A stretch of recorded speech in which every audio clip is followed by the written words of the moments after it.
Jika kita adalah orang Kristen yang sejati, kita adalah warga sorga yang sedang lewat di dalam dunia ini. Kita bukan warga dunia yang sedang berusaha untuk masuk sorga.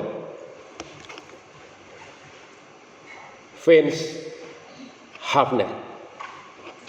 Saya Safred Pondete dari Gereja Setapan Rohani Indonesia, Jemaat Kartini. Pertama-tama mengucapkan terima kasih kepada hamba Tuhan Majelis Jemaat GSRI Bekasi yang memberikan kesempatan untuk memakai mimbar ini, memberitakan firman Tuhan pada pagi ini. Dan yang kedua, saya membawa salam dari Majelis Jemaat dan seluruh Jemaat GSRI Kartini kepada seluruh Majelis Jemaat dan juga Jemaat yang berada di GSRI Bekasi. Ujian dulu di awal khotbah ini. Ayo, nilai pelayanan atau tema besar apa yang dipikirkan oleh GSRI Bekasi di sepanjang tahun ini? Apa? Ayo, tadi di awal ibadah itu ada muncul di awal. Apa tema besar GSRI Bekasi? Kurang kencang. Apa tema besar GSRI Bekasi tahun 2025? Jemaat yang dimuridkan. Nah, khusus bulan Juli berbicara tentang watak seorang murid Kristus, karakter seorang murid Kristus. Dan hari ini di minggu terakhir di bulan Juli, kita akan sama-sama memikirkan salah satu watak atau karakter dari seorang murid Kristus yang sejati, yaitu lemah lembut. Nah, karena itu hari ini kita akan sama-sama memikirkan murid yang lemah lembut yang akan memiliki bumi. Saya mengajak kita untuk melihat dua bagian Alkitab kita. Yang pertama dari Matius pasal yang kelima. Matius pasal yang kelima ayat yang kelima. Dan nanti kita akan melihat bagian yang kedua dari Mazmur 37 ayat 1 sampai ayat yang ke-11. Kita baca bersama-sama terlebih dahulu Matius pasal 5 ayat yang kelima. 1, 2, 3, ya.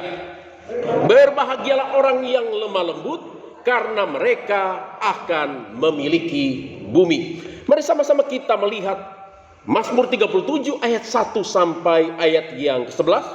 Merupakan bagian yang dikutip oleh Tuhan Yesus di dalam Matius pasal 5 ayat 5 yang barusan kita baca.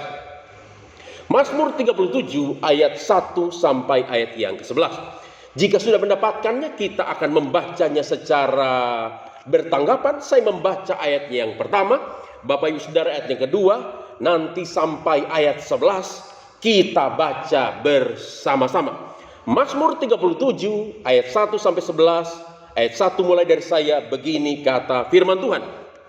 Dari Daud, jangan marah karena orang yang berbuat jahat. Jangan iri hati kepada orang yang berbuat curang.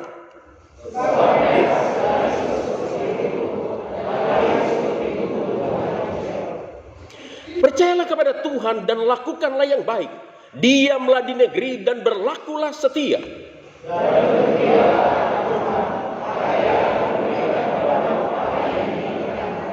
Serahkanlah hidupmu kepada Tuhan dan percayalah kepadanya, dan Ia akan bertindak.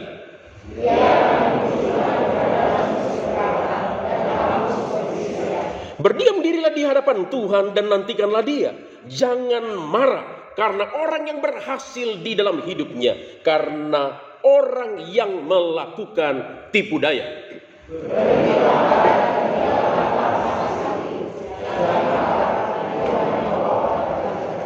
Sebab orang-orang yang berbuat jahat akan dilenyapkan, tetapi orang-orang yang menanti-nantikan Tuhan akan mewarisi negeri.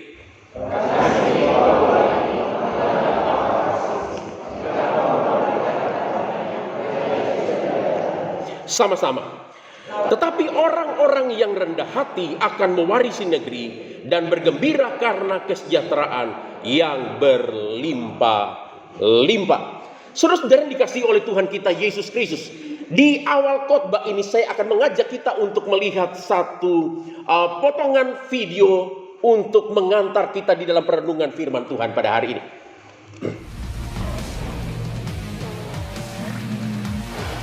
Survival is a dangerous art. Only the toughest can endure.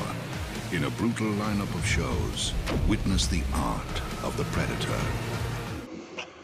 Saudara-saudara, potongan video yang baru saja kita lihat, itu yang disebut dengan hukum rimba, atau istilah kerennya adalah survival of the fittest. Yang kuat yang akan menang, yang kuat yang akan bertahan. Saudara-saudara, inilah hukum yang berlaku di dalam dunia ini. Inilah realita hidup yang kita lihat dan kita alami di dalam kehidupan kita sehari-hari. Kalau kita lihat, orang kecil tidak akan pernah menang melawan orang besar. Orang biasa tidak akan pernah menang melawan penguasa. Dan pemodal kecil pasti akan ditelan oleh pemodal besar. Inilah hukum yang berlaku di dalam hidup kita. Nah, oleh sebab itu ketika kita berbicara tentang kelemah lembutan di tengah-tengah kehidupan dunia yang keras, yang didominasi oleh siapa yang kuat, di mana hukum rimba berlaku. Siapa yang kuat dia yang menang, siapa yang kuat dia yang bertahan. Berbicara mengenai kelemah lembutan, sepertinya kita sedang berbicara berkenaan dengan keputusasaan. Sepertinya kita sedang berbicara berkaitan dengan hal yang berhubungan dengan kebodohan. Sepertinya kita sedang berbicara sesuatu yang tidak berguna. Tetapi Alkitab justru mengajarkan kita hal yang sebaliknya. Di dalam bagian firman Tuhan yang kita baca pada hari ini, Tuhan Yesus sendiri dalam Matius pasal 5 ayat 5 mengatakan, berbahagialah orang yang lemah lembut, karena mereka yang akan memiliki bumi. Dan pemazmur juga menyampaikan hal yang sama di dalam Mazmur 37 ayat yang ke-11. Bagian yang dikutip oleh Tuhan Yesus dalam Matius pasal 5 ayat 5 ini, orang-orang yang rendah hati, kalau diterjemahkan secara rafiah, orang-orang yang lemah lembut akan mewarisi negeri dan akan bergembira karena kesejahteraan yang berlimpah-limpah. Saudara-saudara, inilah hal yang luar biasa. Inilah rahasia dan paradoks dari hikmat Allah. Bahwa orang-orang yang berbahagia yang akan mewarisi bumi bukanlah orang-orang yang kuat atau orang-orang yang berkuasa seperti di dalam pandangan dunia ini, tetapi orang yang lemah lembut di hadapan Allah. Jadi kita melihat kelemah lembutan adalah kunci bagi orang percaya untuk mewarisi bumi dan menikmati kesejahteraan atau berkat Allah yang berlimpah-limpah. Jadi ini hal yang sangat luar biasa. Ketika kita hidup di tengah-tengah dunia yang begitu keras, di mana hukum rimba berlaku. Siapa yang kuat dia yang menang, siapa yang kuat dia bertahan.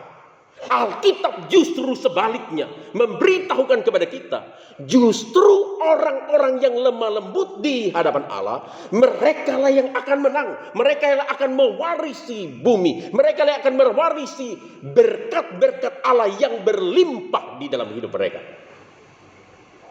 Tetapi pertanyaan lebih mendalam adalah, apa artinya lemah lembut?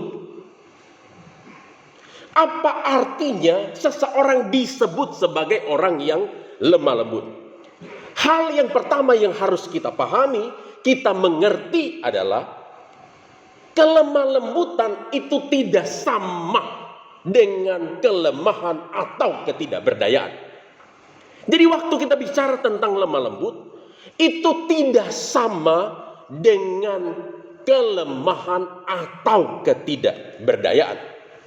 Nah, kata lemah lembut di dalam Alkitab itu menggambarkan hidup yang dikendalikan atau dikontrol oleh Allah sepenuhnya. Jadi waktu Alkitab berbicara tentang orang yang lemah lembut atau hidup yang lemah lembut, itu berbicara tentang hidup yang dikendalikan, hidup yang ditaklukkan, hidup yang dikontrol sepenuhnya oleh Allah. Itu yang disebut dengan lemah lembut. Nah, karena itu komentator Alkitab Matthew Henry mengatakan demikian. Orang lemah lembut adalah mereka yang dengan tenang menundukkan diri di hadapan Allah dan kepada firman-Nya serta mengikuti arahannya dan menaati rancangannya. Jadi kita bisa melihat sekali lagi bahwa yang dimaksud dengan lemah lembut, orang yang lemah lembut adalah mereka yang dengan tenang menundukkan, menaklukkan dirinya kepada Allah, menaati firman-Nya di dalam hidupnya. Itu yang disebut sebagai orang yang lemah lembut. Nah, karenanya komentator Alkitab yang lain, Warren Wiersbe, tepat ketika mengatakan kelemah lembutan tidak berarti kelemahan. Itu berarti kekuatan di bawah kendali iman. Kekuatan yang ditaklukkan kepada Tuhan. Kekuatan yang ditaklukkan di bawah kendali dan kontrol Tuhan, itulah yang disebut sebagai lemah lembut. Nah, ilustrasi paling mudah bagi kita untuk mengerti apa itu lemah lembut adalah ilustrasi seekor kuda. Saudara-saudara, kita tahu kuda itu adalah binatang yang memiliki ukuran dan kekuatan yang besar. Saudara tahu, kuda itu memiliki kekuatan kurang lebih 10 kali lebih besar daripada kekuatan manusia, daripada kekuatan kita. Tetapi kuda yang sudah dijinakkan dan dilatih itu dapat diarahkan, dapat dipacu, dapat disuruh untuk melompat, berbelok, berjingkrak-jingkrak atau berdiri tegap sesuai dengan arahan dari penunggangnya. Bukan berarti kuda itu tidak perkasa lagi. Bukan berarti bahwa kuda itu sudah kehilangan kekuatannya. Kuda itu tetap kuda yang kuat, tetap kuda yang perkasa. Namun kekuatan dan keperkasaan sudah berada di bawah kontrol, kendali dari penunggangnya. Nah, inilah konsep Alkitab tentang kelemah lembutan.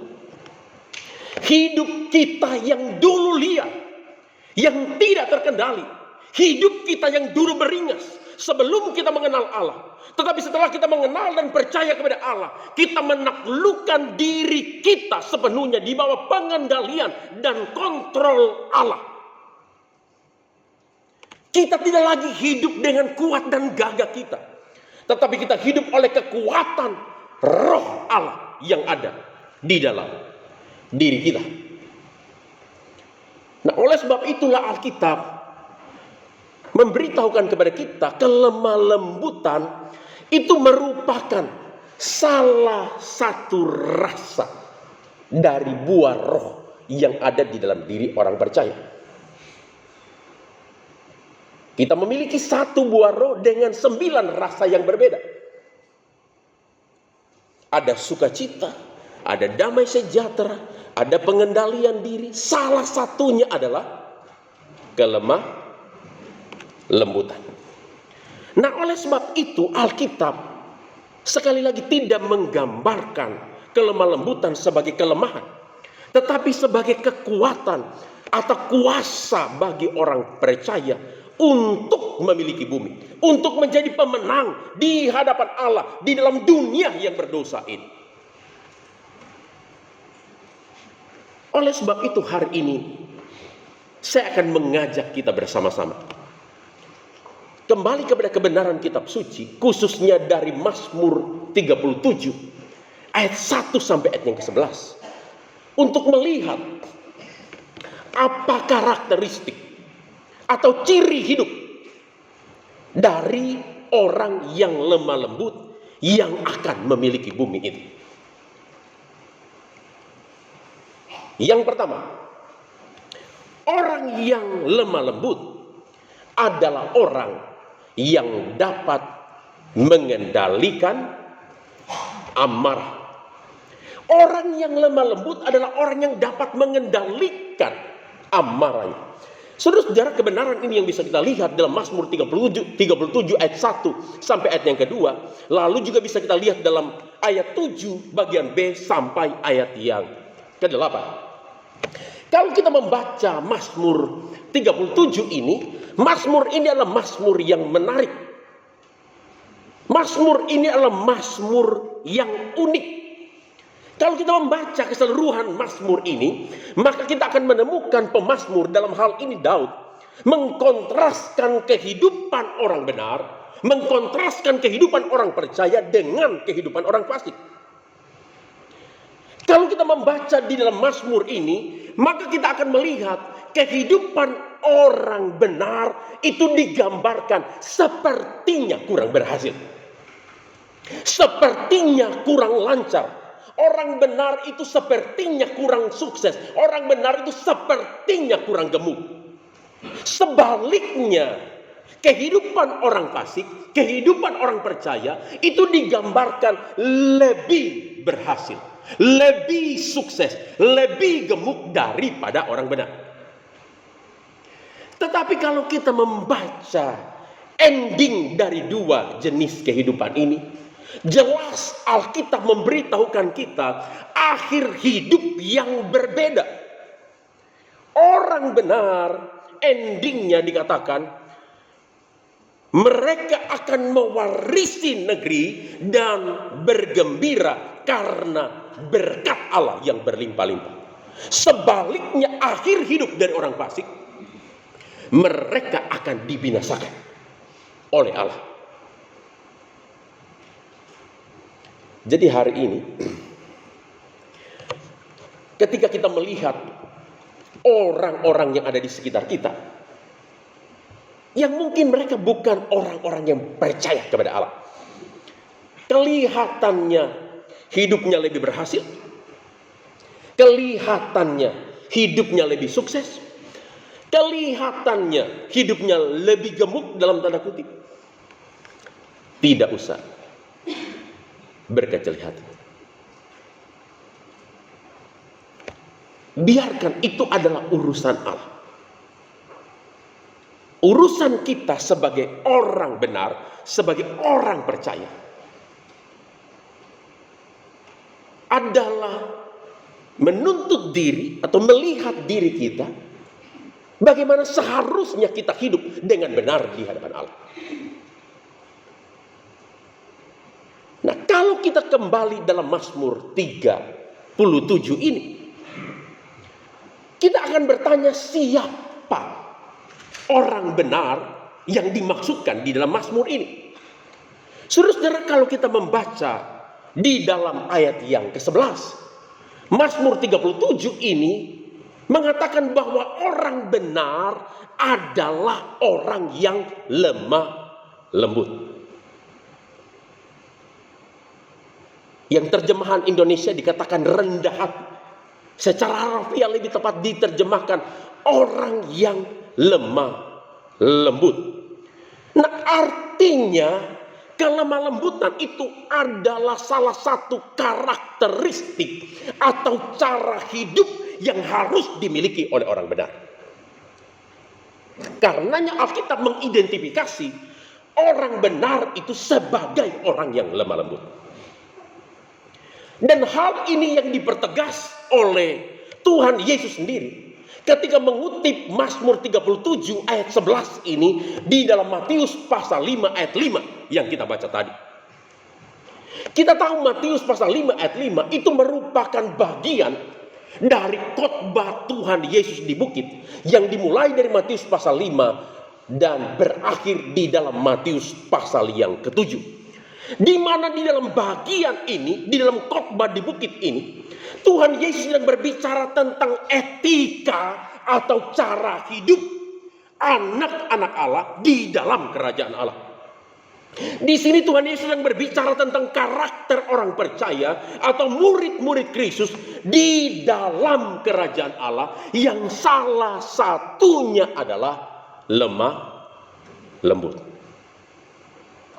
Jadi apa yang diajarkan oleh Tuhan Yesus di dalam khotbah di bukit Matius pasal 5 sampai pasal 7 itu bukan sesuatu yang kita lakukan untuk mendapatkan keselamatan, bukan. Itu tanda, itu buah dari keselamatan. Jadi orang kalau dia sudah sungguh-sungguh percaya kepada Kristus, dia adalah anak-anak Allah yang sejati, dia adalah seorang murid Kristus yang sejati, maka di dalam hidupnya harus nyata tanda buah bahwa dia adalah seorang murid Kristus yang sejati. Salah satunya adalah lemah lembut. Saudara-saudara, di dalam Mazmur 37 ini, kepada orang benar yang disebut sebagai orang yang lemah lembut itu, berulang kali pemazmur mengingatkan tentang amarah. Berulang kali pemazmur mengingatkan tentang kemarahan. Di dalam ayat 1 Alkitab mengatakan jangan marah.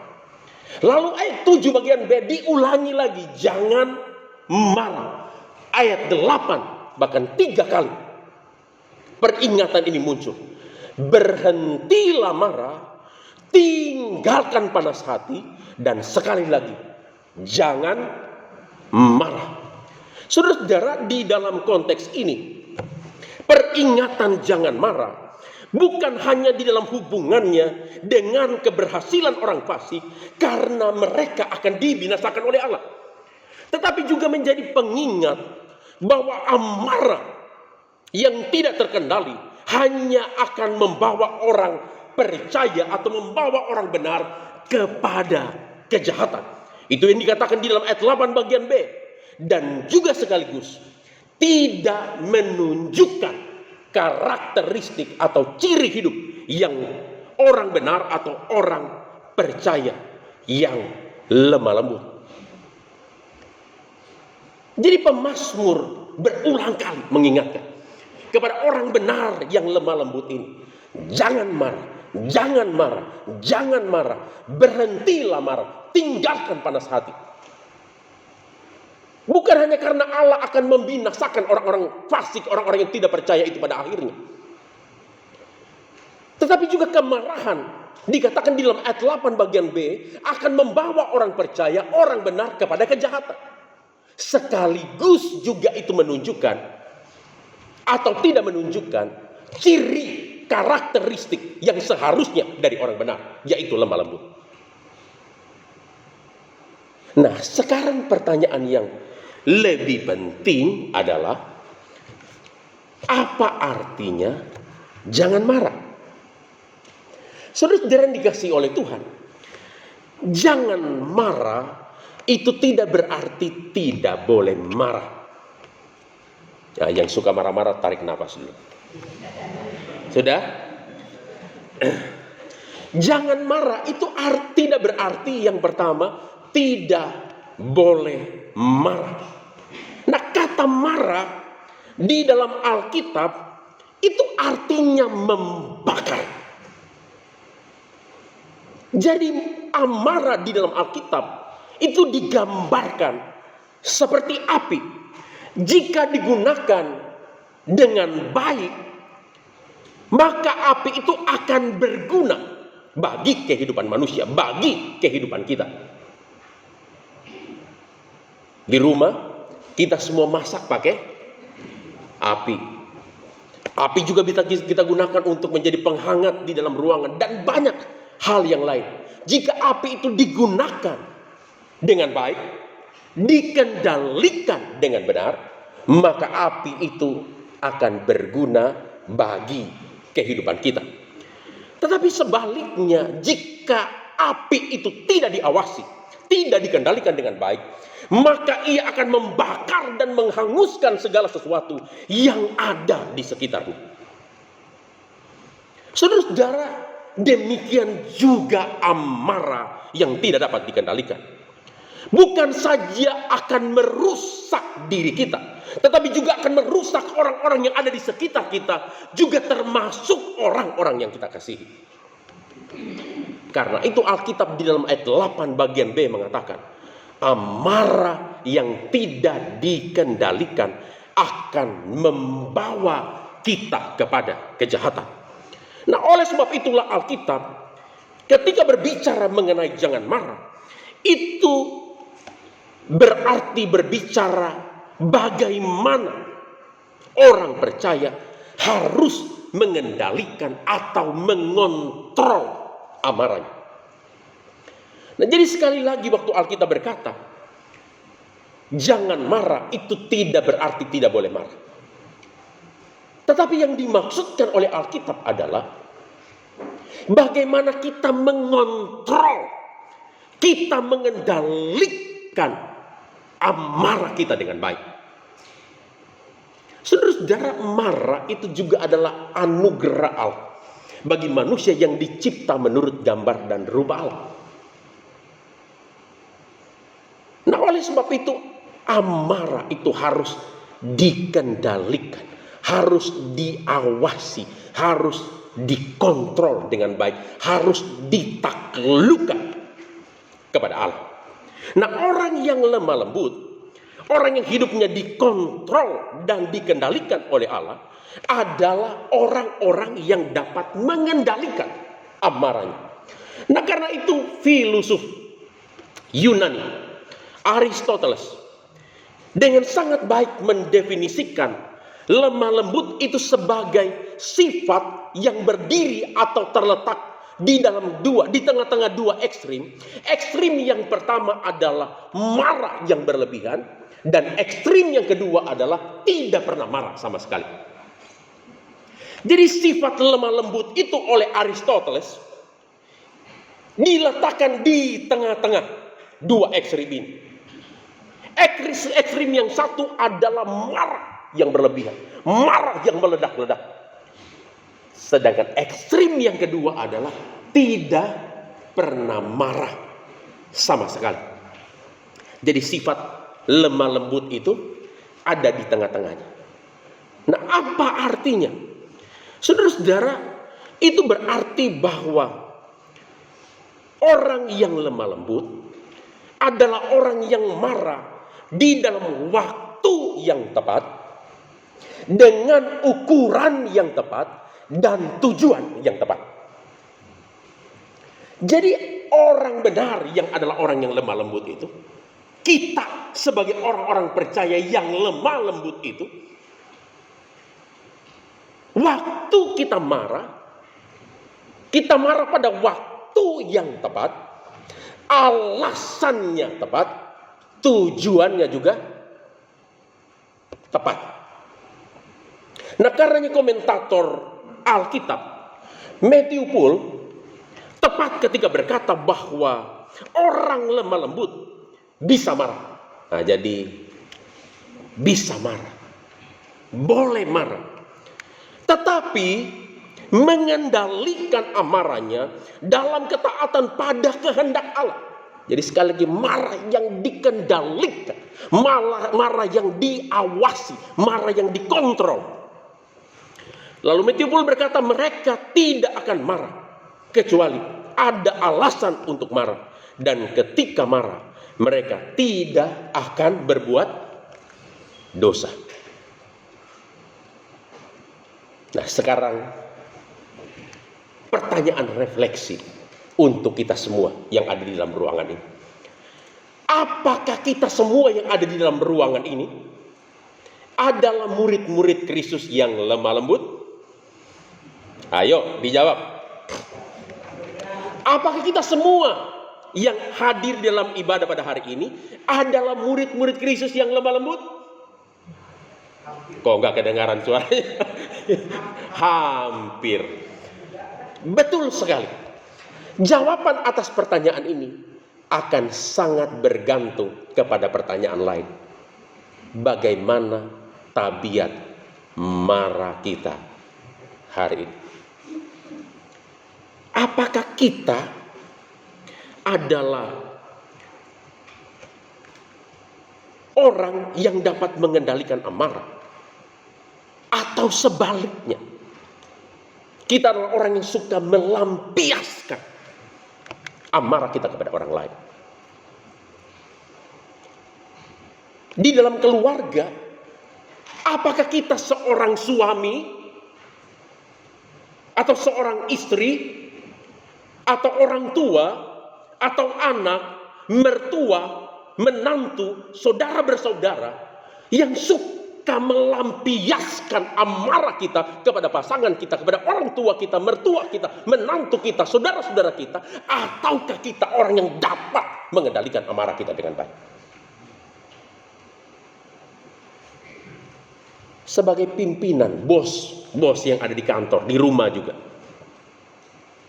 apakah kita termasuk orang yang dapat mengendalikan amarah kita terhadap karyawan kita, terhadap anak buah kita, terhadap pembantu kita, terhadap supir kita?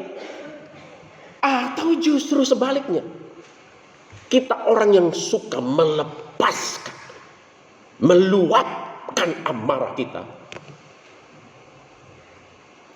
kepada anak buah kita, kepada pembantu kita, kepada supir kita, siapapun orang yang ada di sekitar kita? Sebagai pemimpin-pemimpin, pelayan-pelayan yang ada di gereja, apakah kita orang yang dapat mengendalikan amarah? Atau justru sebaliknya, kita adalah orang yang suka melepaskan, melampiaskan amarah kita kepada rekan-rekan sepelayanan kita, kepada teman-teman kita di gereja, dan lain sebagainya? Banyak orang hari ini kalau sudah marah, mengerikan. Itu persis kalau senjata seperti AK-47 atau M16. Jadi habis pelurunya diam. Dia nggak tahu sudah banyak orang yang terluka bahkan mati karena amarah yang tidak dikendalikan itu. Nah, hari ini kita bicara tentang karakter seorang murid Kristus, tabiat, watak seorang murid Kristus, yang salah satunya adalah lemah lembut. Nah, orang yang lemah lembut, karakteristiknya yang pertama adalah orang yang dapat mengendalikan amarah. Nah, karena itu Alkitab berkata dalam Amsal 29 ayat 11, orang bodoh melampiaskan seluruh amarahnya, tetapi orang bijaksana mengendalikannya. Ayo, mari kita sama-sama baca sebagai pengingat bagi kita semua. 1, 2, 3 ya. Orang bodoh melampiaskan seluruh amarahnya, tetapi orang bijaksana mengendalikannya. Nah, saudara-saudara yang dikasihi oleh Tuhan, jika hari ini kita sedang bergumul dengan amarah kita yang tidak terkendali, apakah itu di dalam konteks relasi kita di dalam keluarga, konteks relasi kita di dunia kerja, atau konteks kita bergereja melayani di tempat itu? Nah, oleh sebab itu dengan rendah hati selaku hamba Tuhan Yesus Kristus, di dalam otoritas Alkitab yang adalah firman Allah, izinkan saya untuk mengingatkan dan menantang kita semua untuk bertobat di hadapan Allah.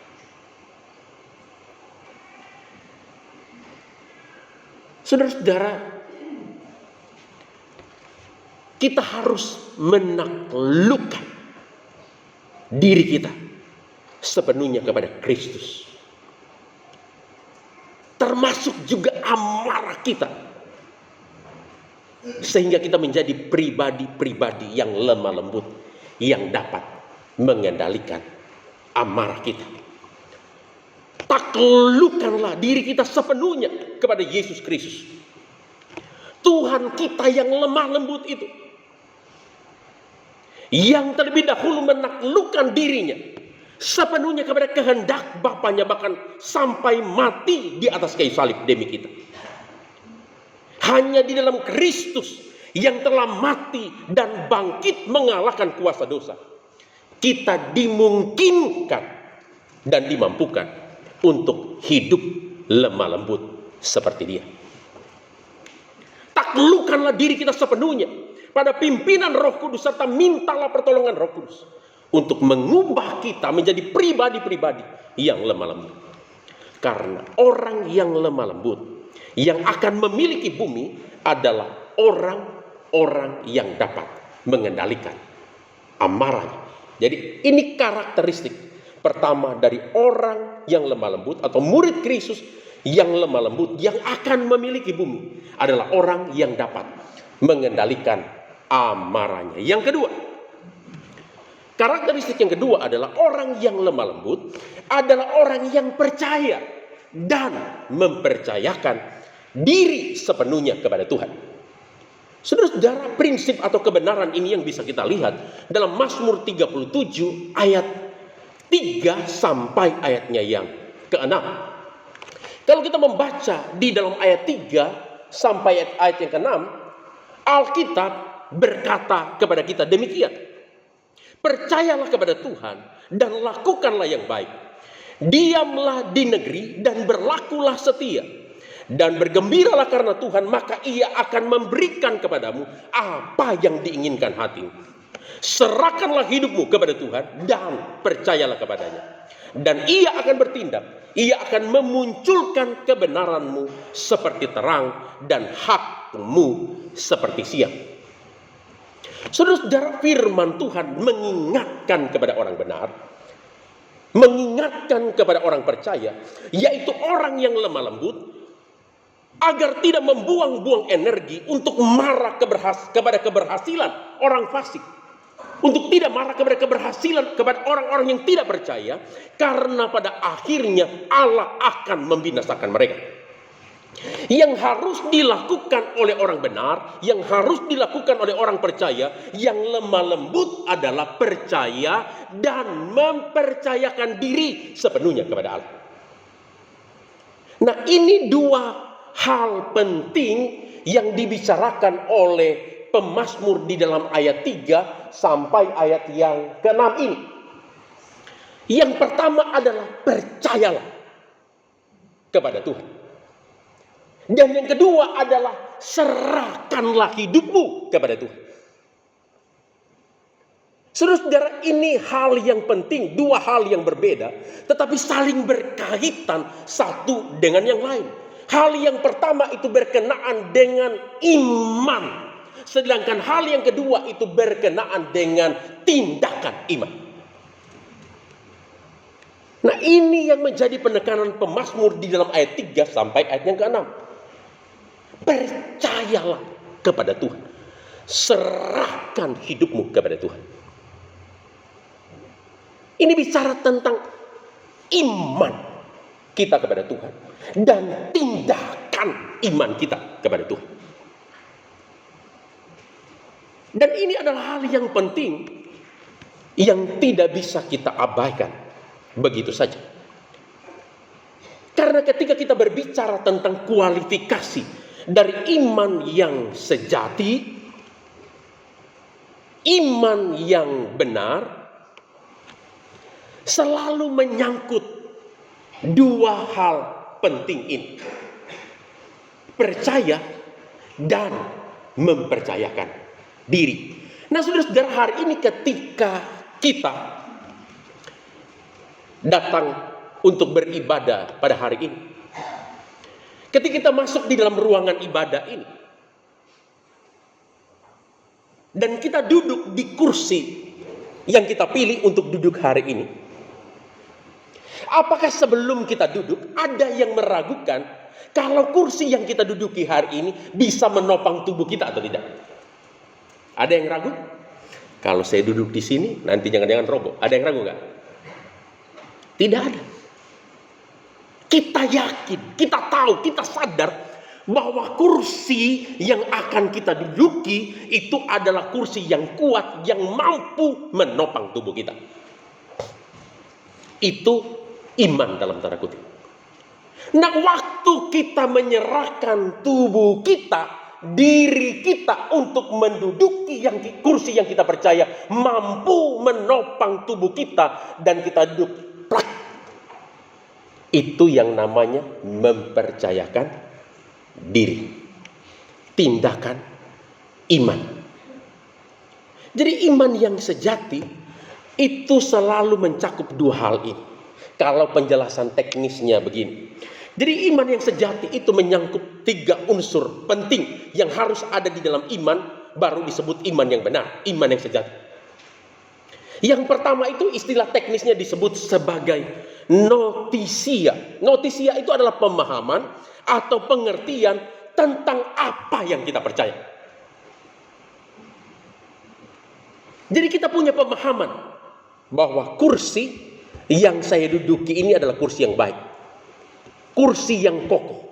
Kita punya pengertian akan itu. Tapi itu baru unsur pertama dari iman yang sejati. Unsur yang kedua ada yang disebut dengan asensus. Asensus itu artinya penerimaan secara akal budi dan juga secara emosi terhadap apa yang kita yakini atau kita pahami. Waktu kita lihat kursi yang akan kita duduki hari ini,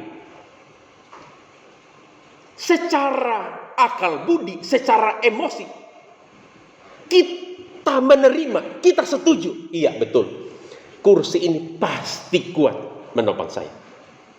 Itu yang disebut dengan asensus. Nah, tetapi satu lagi unsur iman yang penting, baru bisa disebut sebagai iman yang sejati, adalah fidusia. Fidusia itu adalah penyerahan diri terhadap apa yang kita imani, yang kita percaya. Sampai akhirnya kita plak duduk di kursi ini, itu namanya penyerahan diri. Atau contoh yang lain lebih gampang. Yesus adalah Tuhan dan Juru Selamat.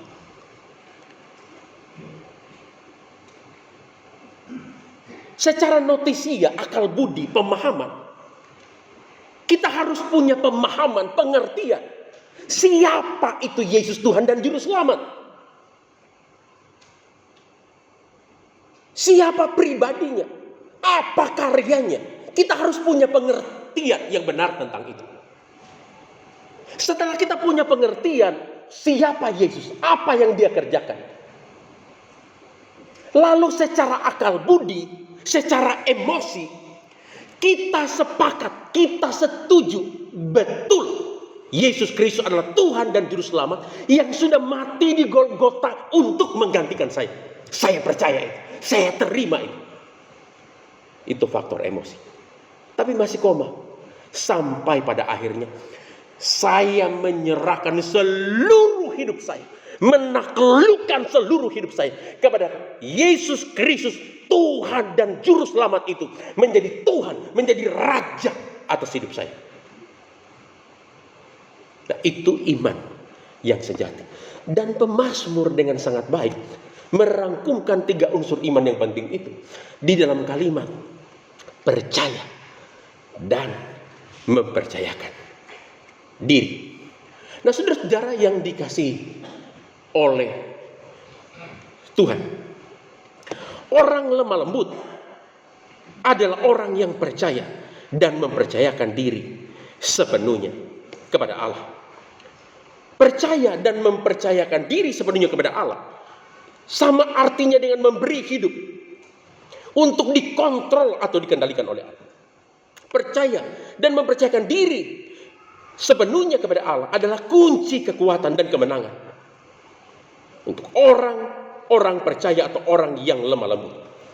Karena Alkitab berkata di dalam ayat 6, Tuhan akan memunculkan kebenaran seperti terang dan hakmu seperti siang.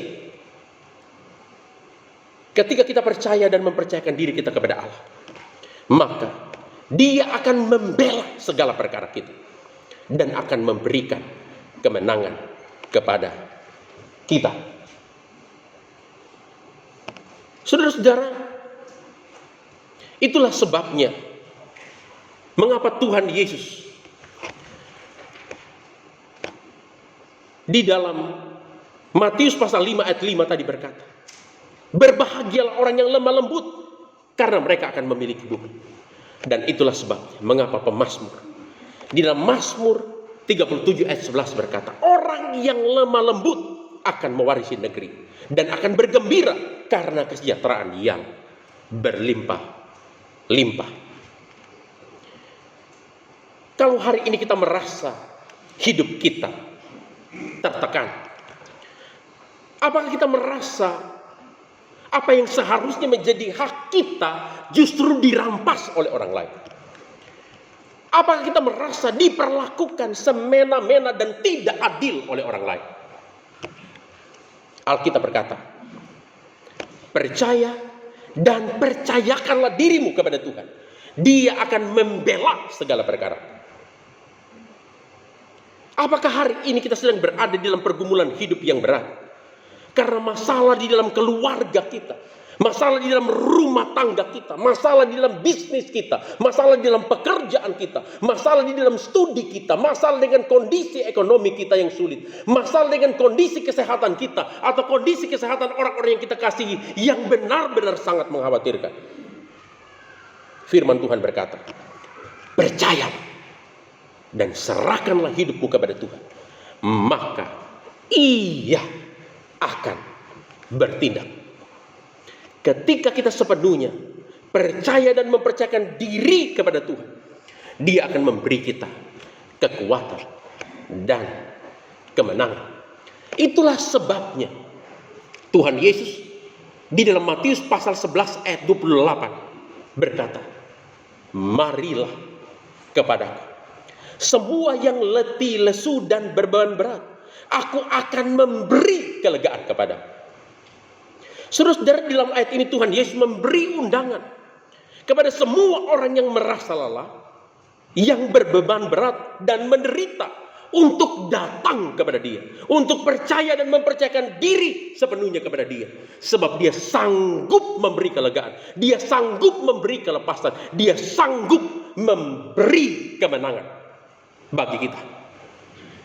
Hanya ketika kita belajar percaya dan mempercayakan diri sepenuhnya kepada Kristus di dalam segala keadaan, di dalam segala perkara, maka kita bisa berkata seperti Rasul Paulus berkata di dalam Filipi pasal 4 ayat 13, segala perkara dapat kutanggung di dalam Dia yang memberi kekuatan kepada.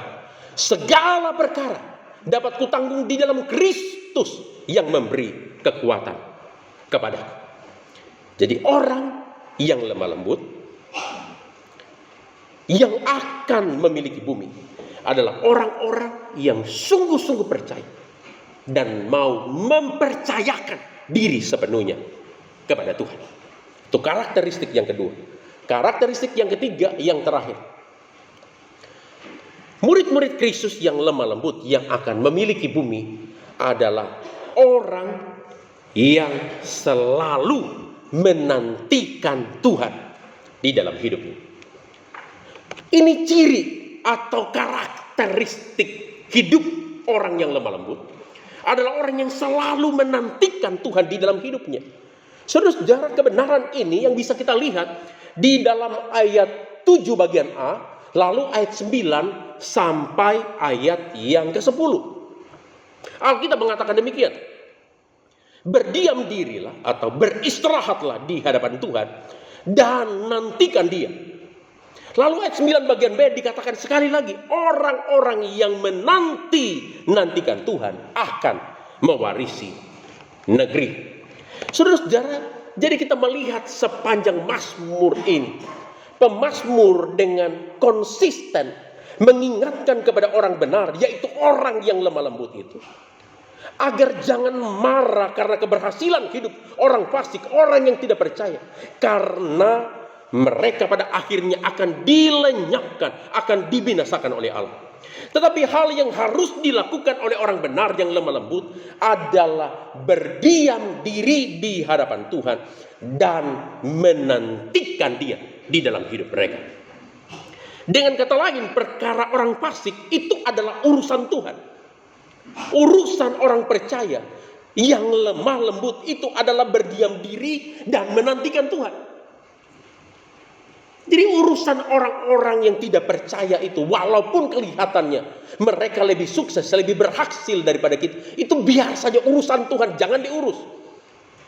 Urusan kita sebagai orang-orang percaya yang lemah lembut adalah belajar untuk berdiam diri dan menantikan Tuhan di dalam hidup kita. Nah, pertanyaannya adalah apa artinya berdiam diri atau menantikan Tuhan? Saudara-saudara, kata menantikan di dalam ayat ini itu berarti menunggu dengan sabar atau menunggu dengan tenang di hadapan Tuhan.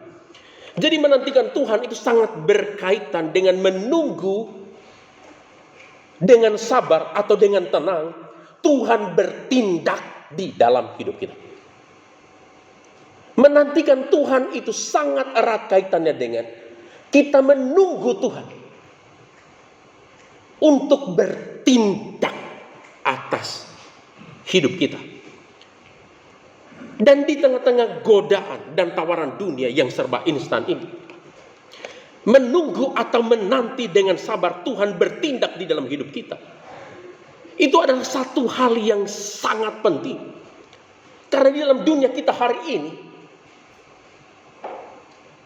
semua orang ingin sesuatu yang serba instan. Tidak mau menunggu. Menunggu itu adalah satu pekerjaan yang sulit, yang membosankan. Termasuk juga dalam kehidupan rohani kita. Menunggu menanti Tuhan bertindak, menyatakan kehendaknya atas kita.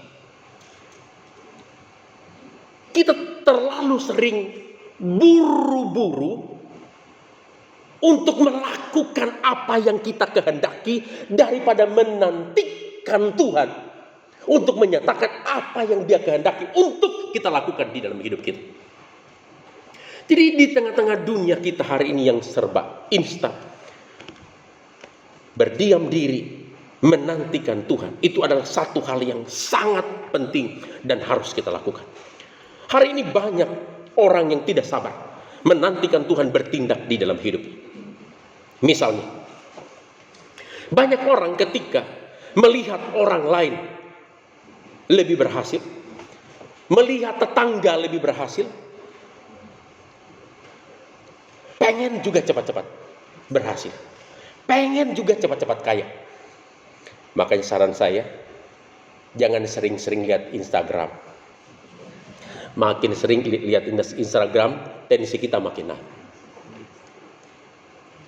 Karena waktu kita lihat itu nanti semua kita lihat orang yang pamerin, tanda kutip keberhasilannya di situ.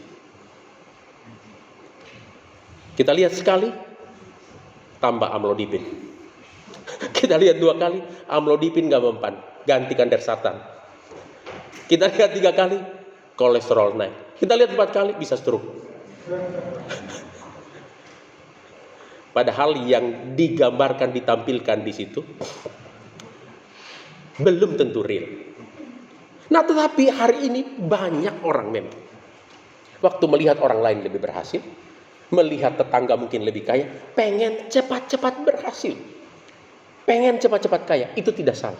Nah, masalahnya adalah banyak orang yang mengusahakan keberhasilannya bukan dengan cara Tuhan. Rahasia umum, banyak orang yang pergi ke Gunung Kawi Banyak orang yang coba pergi ke orang pintar. Yang lebih modern lagi adalah banyak orang yang korupsi. Banyak orang yang apa? Nipu orang. Nah, bahkan sekarang banyak orang yang coba supaya cepat kaya main apa? Judol. Ada yang main nggak? Judi online. Nah, saudara-saudara, ini semua contoh nyata dalam kehidupan kita sehari-hari. Bentuk kita tidak sabar menanti Tuhan bertindak. Menjadi berhasil itu tidak salah. Tapi kita harus sungguh-sungguh berdiam diri menantikan Tuhan. Bergumul dengan Tuhan. Apa yang Tuhan mau untuk saya lakukan supaya saya bisa mendapat keberhasilan seperti itu. Atau juga suruh bertanya, apakah Tuhan mau saya menjadi orang yang berhasil seperti itu? Intinya adalah kita harus sungguh-sungguh menikmati, berdiam diri, menanti Tuhan bertindak di dalam hidup kita. Contoh lain, ketika sakit tidak kunjung sembuh. Sepertinya doa belum dijawab, sudah doa Tuhan, sembuhkan saya, sembuhkan saya. Tetapi sepertinya tidak ada jawaban. Sudah tidak sabar, pengen cepat-cepat sembuh. Akhirnya ambil jalan pintas. Pergi lagi ke orang pintar. Cari dukun. Saudara, ini contoh dari orang yang tidak sabar menanti Tuhan bertindak di dalam hidupnya. Minggu yang lalu jujur saya sangat terkejut satu kali minggu yang lalu. Seorang yang saya tahu secara rohani imannya sebenarnya baik datang kepada saya. Dan saya tahu orang ini sudah bergumul dengan kondisi kesehatannya cukup lama. Paru-parunya itu mengeras. Ya, dia sudah pergi ke berbagai rumah sakit kepada dokter-dokter yang terkenal, ya kata dokter. Tidak ada cara untuk menyembuhkan. Ya, jadi berserah diri kepada Tuhan. Nah, minggu lalu dia datang kepada saya, dia tanya, Pak Safred, kalau doa panjang umur boleh nggak? Ya saya bilang boleh dong. Tiap minggu juga di gereja kita doa syafaat supaya didoain semua juga jemaat panjang umur. Kalau doa panjang umur boleh, doa pendek umur boleh nggak Pak Safred? Saya bilang boleh saja, mau doa sekarang nih. Saya bilang supaya Tuhan panggil sekarang. Enggak, saya tanya dulu, dia bilang boleh nggak? Ya boleh lah. Doa panjang umur boleh, masa doa pendek umur nggak boleh. Cuma bagi saya yang paling penting bukan doa panjang umur boleh, pendek umur boleh.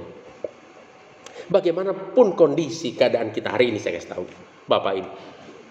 Yang paling penting adalah bagaimana kita menanti Tuhan, bersandar kepada Tuhan. Apa yang Tuhan mau umur saya panjang, mau umur saya pendek, yang harus saya kerjakan di dalam hidup ini. Apa yang Tuhan mau di tengah-tengah pergumulan ini, yang Tuhan ingin saya kerjakan, saya mengerti di tengah-tengah kondisi ini.